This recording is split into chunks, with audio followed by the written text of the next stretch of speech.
Hello and welcome to Prudent IS, one-stop solution for all the competitive exams. We are back with another interesting video. The approach for this video will be the same like our previous lectures.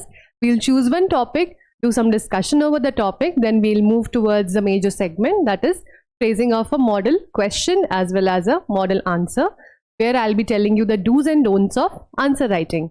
Also, most of you must be aware which question we are going to tackle today, but all those who have no idea about this, you need to join our group Answer Writing by Prudent IS on Telegram, because there we send the questions in a day advance.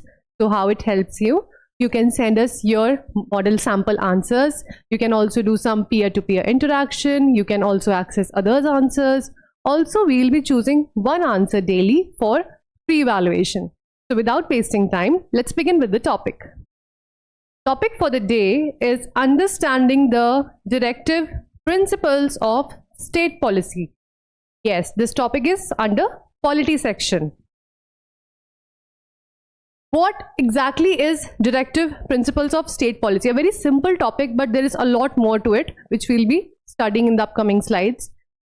As the name suggests, directive, that means directions, instructions. Principles are usually the belief, the rules which we need to conform to. So directive principles are given to state while formulating their policies, right?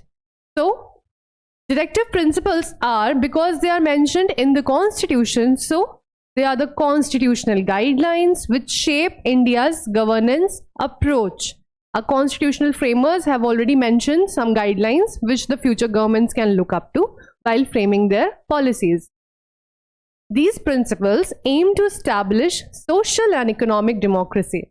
So the political democracy part is done by the fundamental rights, while the social and economic democracy is ensured because of DPSPs throughout the nation. Now, in the constitution, where are these enshrined? In part 4 of the constitution, these directives form the foundation for progressive policy making. In the words of Bhimrao Ambedkar, he mentioned that these directive principles are the noble features of the Indian constitution. So this emphasizes that how important these directive principles are for our nation. Now next up, the definition, basic definition. Directive principles of state policy are the ideals that the state should keep in mind while formulating policies and laws, though non-justiciable. So one important, very important features, we'll be discussing the features, but I'm just starting with the topic. Non-justiciable, what does this mean? Fundamental rights are justiciable and DPSPs are not. While making the constitution, our constitutional framers, especially Sir B.N. Rao, emphasized that there is a need to frame some rights which are justiciable and some which are non-justiciable. So keeping that comment in mind, this division was done. Fundamental rights are made justiciable and DPSPs are made non-justiciable. So what does this mean? If the principle is not followed, then the state or the government in question cannot be taken to the court. It cannot be challenged in court. It cannot be legally bound or compelled to implement these directives. So these are what? These are just moral guidance, moral guidelines, not legal ones. So DPSPs are non-justiciable. They are fundamental in the governance of the country and aim to establish a welfare state. India being a welfare state, any government is for the people. It is accountable for the people, and if it is accountable to the people of India, then it cannot ignore these directive principles. So it's very important for every citizen to know about fundamental rights and all these directives, which forms the bedrock of the constitution. So from where, what's the background and inspiration about these? The directive principles have been taken from the Irish Constitution. Now, the Irish Constitution has taken these from Spain. So Originally, they were from Spain. From Spain, the Irish constitution took it, and our constitutional framers derived inspiration from the Irish constitution. They are also influenced by the Gandhian vision. Majority of the principles are on the basis of the Gandhian vision as well. One more important background is the Government Act of 1935, Government Act of India, that is GOI 1935. Now, this document was brought in by the colonial government, right, Britishers. So, there certain instrument of instructions were present in the Government of India Act 1935. What was instrument of instructions? The British government gave certain instructions to the Governor General and the governors for formulating the policies. So on these lines, some even say that just the name is being changed, but the thought process behind is the same, like the instrument of instructions, which were issued to the Governor General and to the Governor of the colonies of India by the British government. So this was the background and the inspiration. Next up, while studying these DPSPs, what we can do is we can just classify it in certain types. The three main types we can just classify for our ease. So we'll have a different perspective to look into these as well, and it will be easy for us to memorize as well. So what are the three major perspectives? The liberal intellectual, Gandhian, and socialist. Liberal intellectual is the modern perspective, talking about the rights, freedom. For example, equal justice, free legal aid.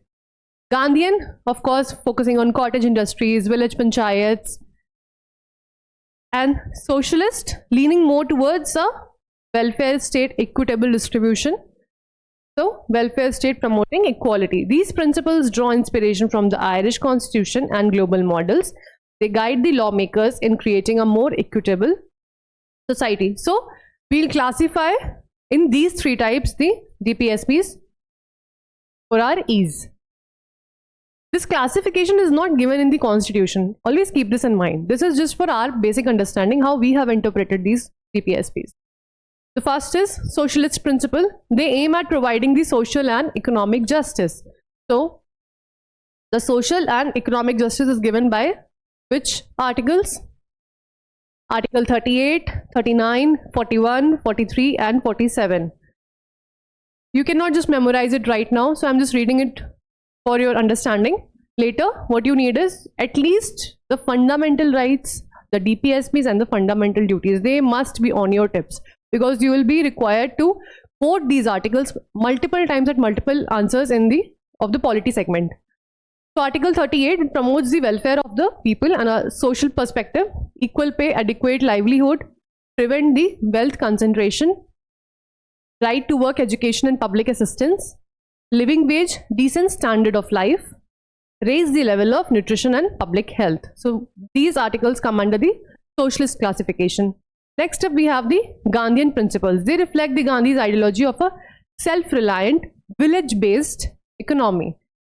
So Gandhi was against all these mechanization and industrialization. He wanted to focus on the village panchayats from the roots, cottage industries. That's why the Khadi mission. Education and economic interest of the poor and downtrodden, especially the SCs and STs. Prohibition of intoxicating drinks and prohibition of cow slaughter. So these ideals are more leaning towards the Gandhian vision.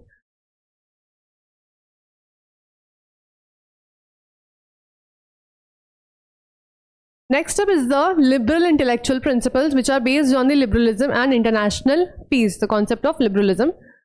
Most important and the most debated one is UCC, Uniform Civil Code. Early childhood care and education, protection of environment, separation of judiciary from executive, promotion of international peace. So these all are mentioned everywhere. You can just read it from the constitution. This will be taught in the classes as well. But what you need to keep in mind is the practical aspects of these. For example, the infamous, I will say, Shah Bano case.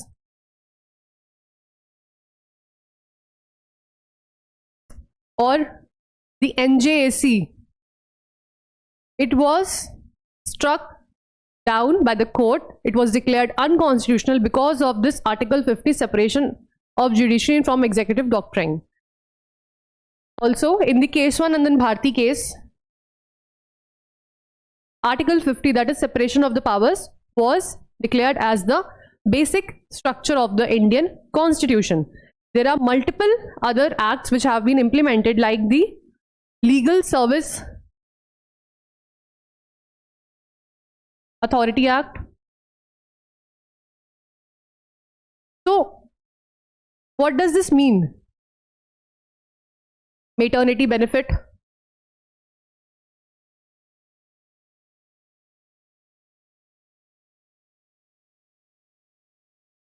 What does this mean? That these were simple principles. These are just the simple principles. But to implement these principles, some laws have been brought in by the state, by the government. So all such laws fall under these directive principles category. Formation of the trade union, the pension scheme,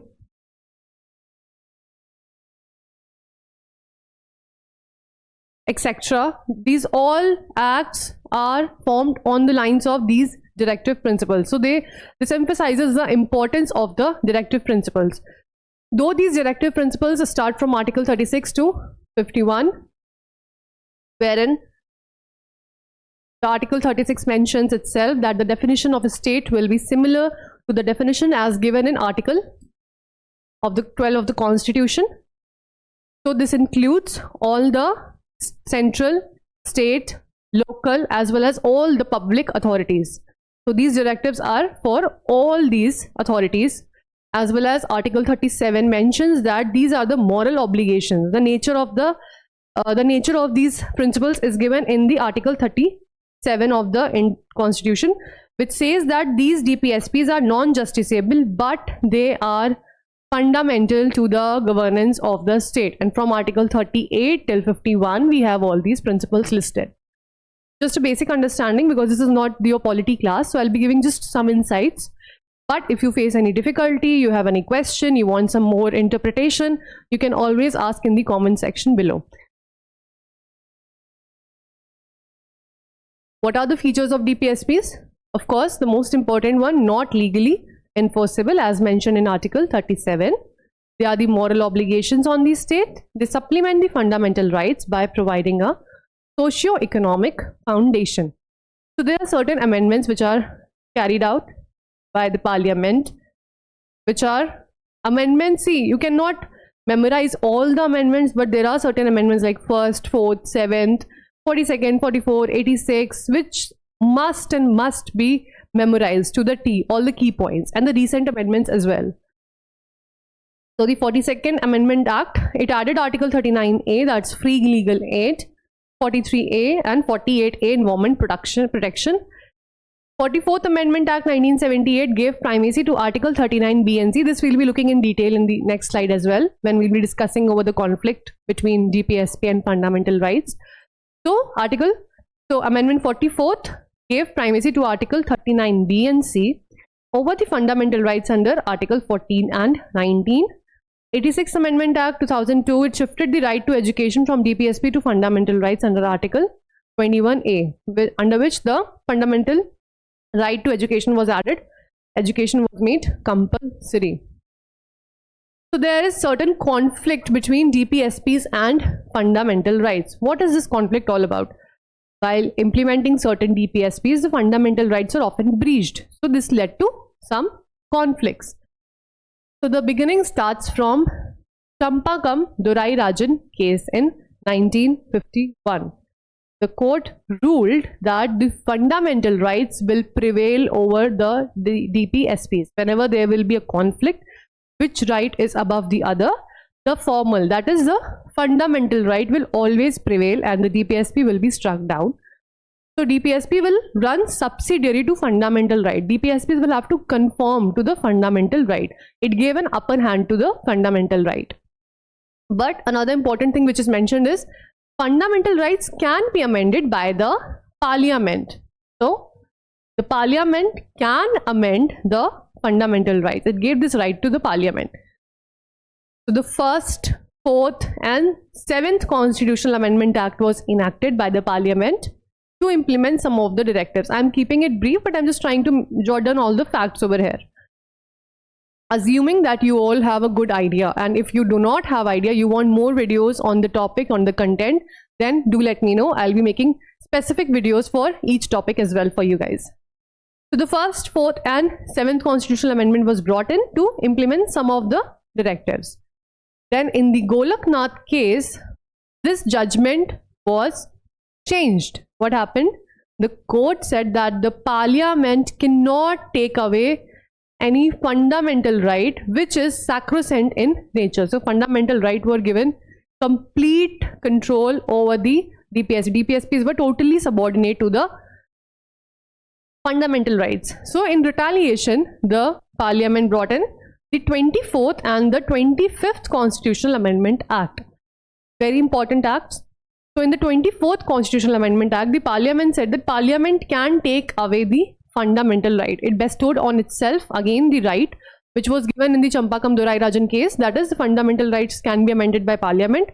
This was struck down in Golaknath, but again with the amendment number 24, Parliament said that no, we can take away the fundamental right. Under Article 25th, Constitutional Amendment Act 25th, there were two provisions. The first provision was no law which is implementing, which is directive for 39B, Article 39B and Article 39C. So Article 39B and C are for the equitable distribution of wealth. No law which is implementing the directives for Article 39B and 39C will be declared void on the ground of contravention of the fundamental right 14, 19 or 31, which was right to property. So this was the first provision of Constitutional Amendment Act 25th. The second provision, which was very important, that Parliament brought in that any law which is implementing directive for 39B and C can not be questioned in the court, which was very important because the judicial review doctrine, as per the judicial review doctrine, this is totally unconstitutional, and this is what was done in the upcoming cases. The court struck down the second provision.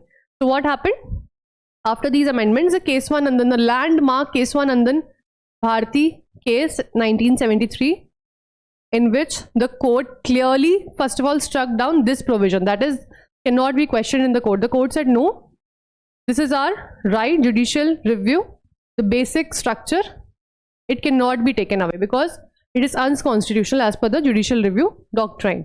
So case one, a lot more judgments were also taken which were very important, but regarding the DPSPs and fundamental right, this was the most important one, that the provision under Constitutional Amendment Act 25th, second provision was declared null and void. So again the Parliament brought in the 42nd Constitutional Amendment Act, which again what it did was it extended the scope of the first provision. So what was the first provision under Constitutional Amendment Act 25th? That only for 39B and C, but now what it did was it extended the scope, that for any law, for any DPSP, that is legal supremacy of DPSP was established over fundamental right. Earlier in the 25th Constitutional Amendment Act, only for 39B and C it was said that they cannot be declared null and void for the contravention on fundamental right 14, 19 and 31, but later in the 42nd Constitutional Amendment Act this was extended. I'm repeating it so that you can memorize it, which established the legal primacy, the legal supremacy of DPSPs.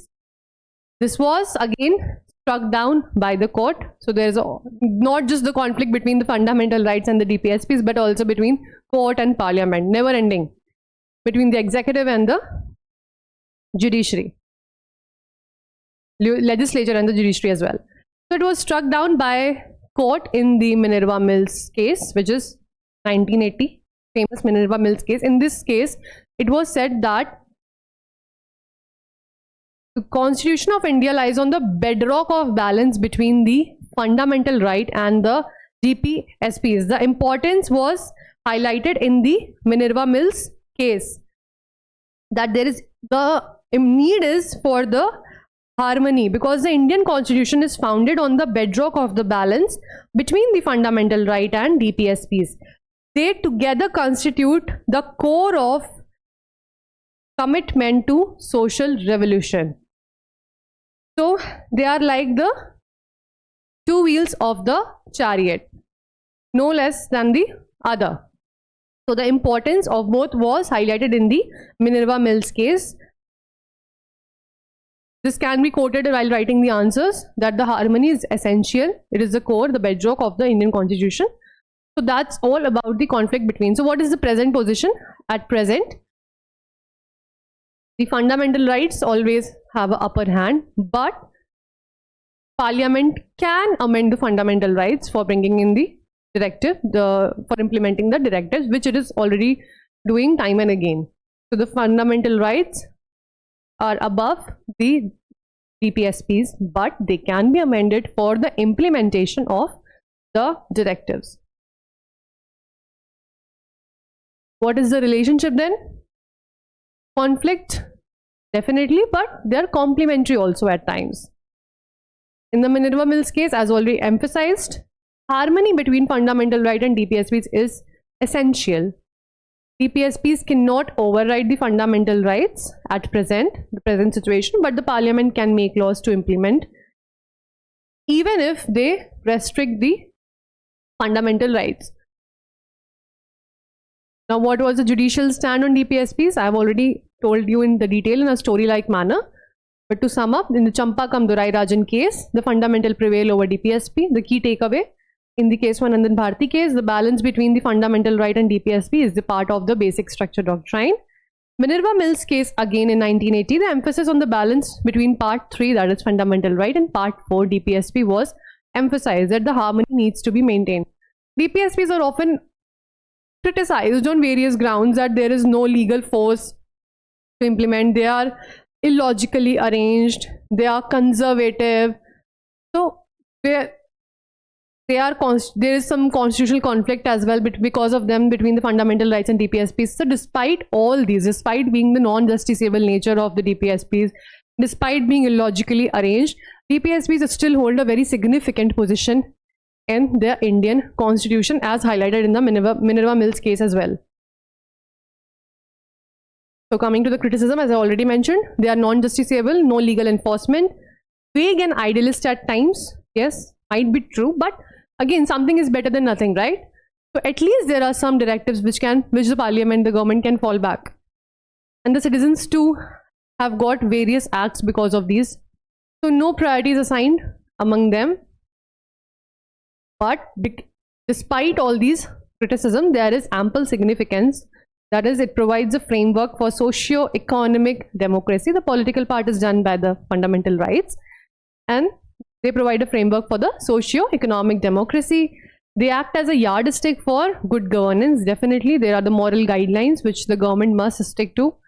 Serve as a guide for courts also. Yes, often the courts jump to directives for checking that whether a law is constitutional or not. If it is for implementing certain directive, then it can be declared as constitutional.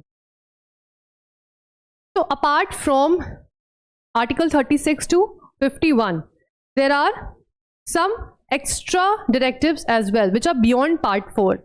That is Article 350A, for example. These are not under Article. So if someone asks, if the question says that only in the Part 4 directives are given, then no. There are certain extra directives beyond Part 4 as well. For example, Article 350 for mother tongue, 351 for promotion of Hindi, etc. There are various others. You need to look at this perspective as well while reading about all the articles. Next up, the most important section of our video, the model question. General Studies Paper 2 Polity section. I'll read out the question for you. Directive principles of state policy are fundamental in the governance of the country, yet they remain non-justiciable. So the importance is, yes, they are fundamental governance, but they remain non-justiciable. The question followed is, critically examine the significance of DPSPs in shaping India's welfare state. First dimension, how has the judiciary balanced DPSPs and fundamental rights through its interpretation? So the content which I framed earlier was on these lines so that you can answer this question easily. All of this we have studied. We'll be focusing on the structural part. It is a 15 mark, that is a long answer, 250 words.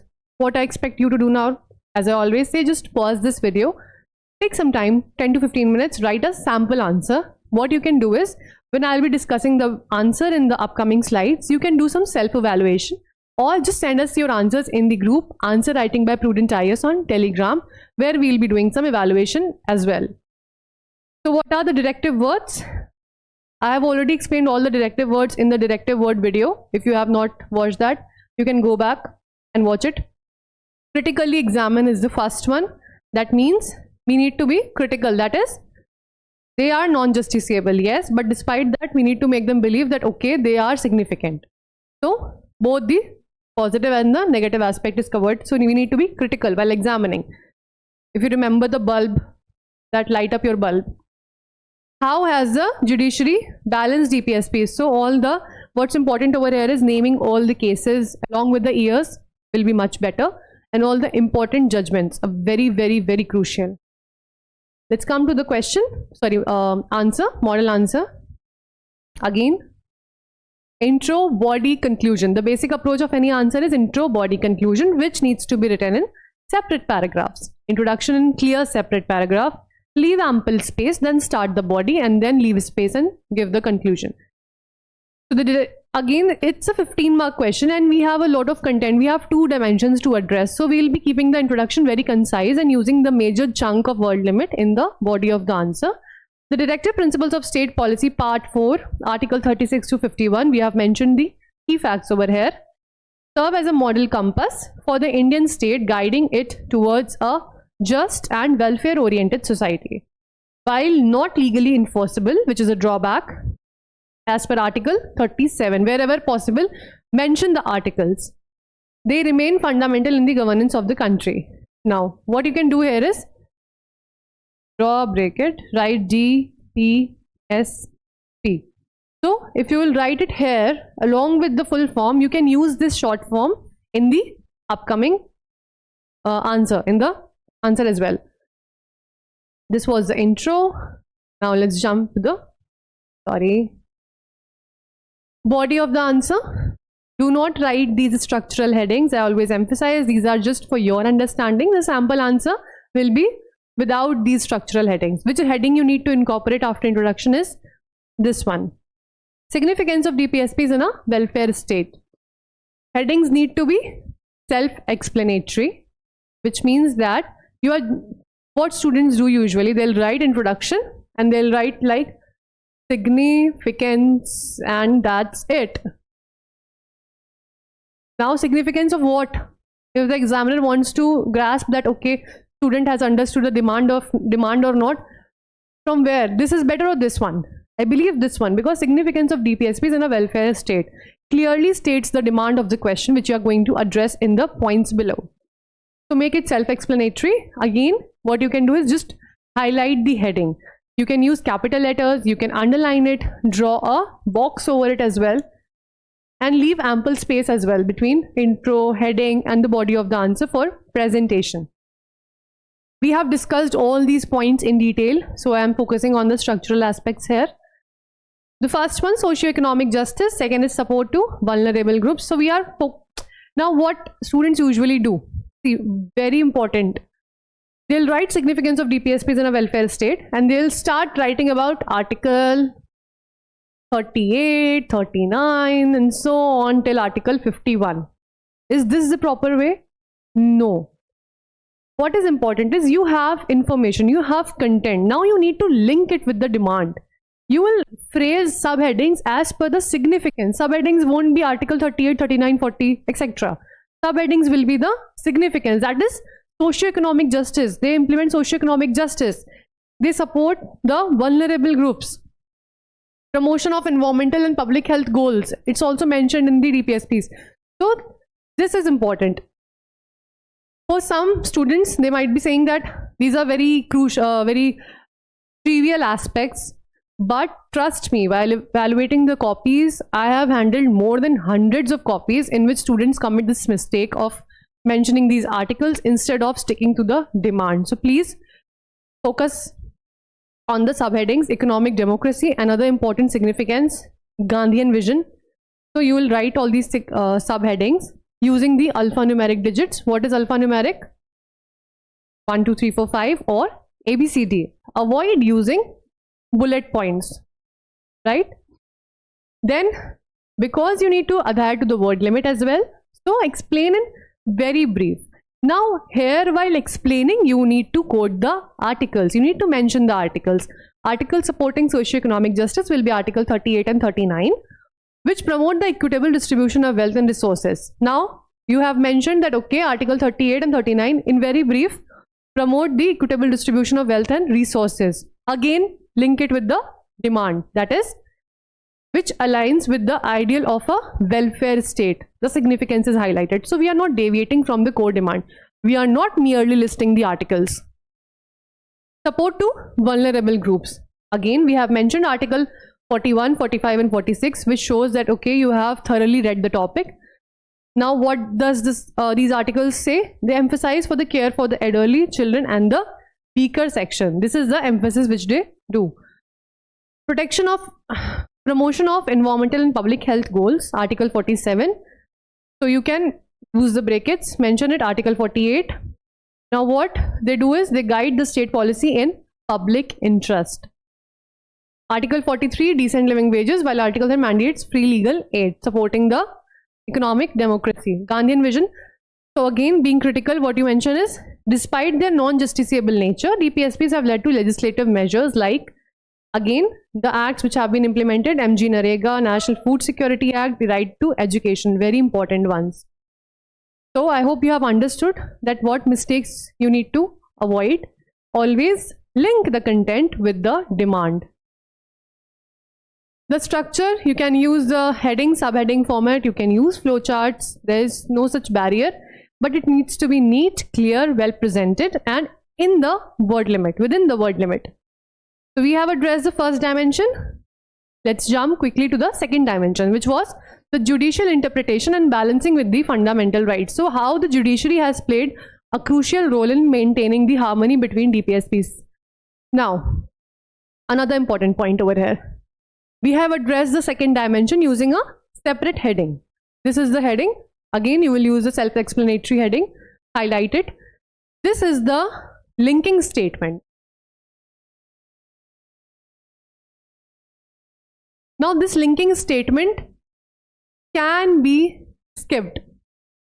If you feel that you are breaching the word limit and you need to omit some words, then these are the statements which can be skipped. Heading cannot be skipped. Whenever you are choosing between a linking statement or a heading, always choose the heading. It is concise and clear and gives a better presentation. Skip the linking statement. But if you have ample word limit and you need to fulfill the word limit criteria, you have less content, then these statements can be used. So again, you will not use bullets, but 1, 2, 3, 4 alphanumeric digits. Champakam Dorai Rajan case, fundamental rights were held superior to DPSPs, and case Swanandan Bharti, Minerva Mills, Unnikrishnan case 1993 which made right to education, which was originally a DPSP. It was read into Article 21 and made a fundamental right under Article 21A. So for this structure is also fine, but you can draw a timeline structure as well. For example, you can write Champakam Dorai Rajan case. Of course, you will be using the full forms. I am just writing for your understanding. 1950. Champakam Dorai Rajan case, 1951. Then you can draw a line over here. Just explain it in brief. That is, fundamental right were held superior to DPSP. In neat and legible handwriting. This is a digital board, but you are expected to write neatly. So, Champakam Dorai Rajan, then we'll move forward towards the case Swanandan Bharti case. Then we'll move towards Minerva Mills case. And similarly, you can use the timeline structure as well. This will save you ample word limit. So the judiciary has gradually broadened the scope of fundamental rights by reading the spirit of DPSPs, thus ensuring that the ideals of a welfare state are not ignored. We have addressed both the dimensions. I have told you, you can use flowchart, you can use the timeline method, you can use, for the previous dimension, a circle and a flowchart as well, like this. Your handwriting needs to be neat, legible. The content needs to be precise and concise. Your language proficiency, because you have chosen the English medium yourself voluntarily, so basic grammar must be correct. Do not aim for complex sentences, but just simple grammatical language must be ensured that the meaning is conveyed properly, because of the poor hold on language, the meaning is often not conveyed. Presentation, structure, content, handwriting, following intro, body, conclusion approach, and most important is sticking to the word limit. So these are all the aspects. Then the most important and the most ignored part, as I always say, is the conclusion. Skip this heading. You are not supposed to write the structural headings. Okay. Again, for your understanding, you will just write this, that though non-enforceable, DPSP serve as governance goals that have shaped the public policy and judicial decision. Their implementation through legislative and executive action remains vital for establishing India as a welfare state as envisioned by the Constitution of India.